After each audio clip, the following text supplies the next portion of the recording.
Here's a quick recap of today's price action. So coming into the day on the higher time frame, obviously overnight we've expanded about 1,000 points, so you can see that we have a ton of area for price to rebalance lower. Additionally, we have swept major buy-side liquidity. Therefore, even if price wants to continue being bullish, I want to see some sort of retrace lower to continue the overall trend of being bullish, such as this 4-hour bullish fair value gap. Now, leading up to market open, you can see that we're generating a ton of low resistance liquidity below, leading up to our higher time frame unmitigated bullish fair value gap. So what I'm looking for here is manipulation higher at open, hopefully to sweep this internal buy side liquidity to then catch distribution lower to all of these sell side draws on liquidity. And now, as you can see, right when market opens, that's exactly what ends up happening. We end up manipulating higher, sweeping internal buy side liquidity, where we are still holding this 5-minute bearish fair value gap, and we are heavily rejecting it. I wanted to look for some sort of inversion on this manipulation leg, but unfortunately there wasn't even a 15-second, and you can see that our 1 minute ends up sweeping the internal sell side, therefore going invalid. The only real entry here would have been like a CISD, but I do not really take CISDs. As you can see, this does end up playing out lower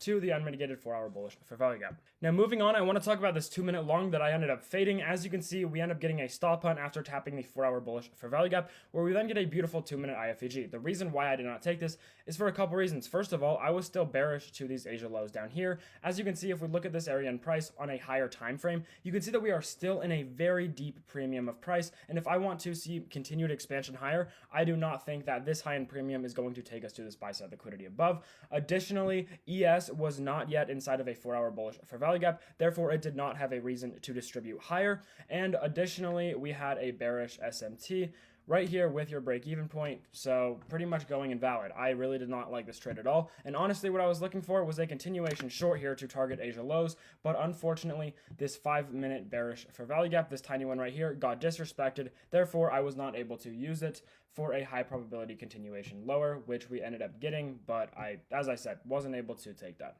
And then after that, you can see that we ended up chopping for about an hour here. This was absolutely disgusting, and at this point in time, I ended up just getting off of the charts. But now looking back at the charts, we actually got a beautiful opportunity here. You can see that we end up sweeping Asia lows on both assets. Both assets are in a 4-hour bullish fair value gap, and then we get this beautiful reaction from this area where we get a beautiful 2-minute inversion, and we have a ton of low resistance liquidity above, leading up to an unmitigated bearish fair value gap. And I do think that this would have been a break-even trade simply due to hitting a 15-minute bearish fair value gap. You probably would have gone break-even here, got stopped at break-even, and then it probably would have started to deliver without you. But overall, I think this is a beautiful setup, and obviously if I was still looking at the charts, I think I honestly probably would have taken this even given the conditions, but I probably, as I said, I would have been stopped at break-even on this. So I hope you guys learned something from the video, and drop a comment below and let me know how your trading day was.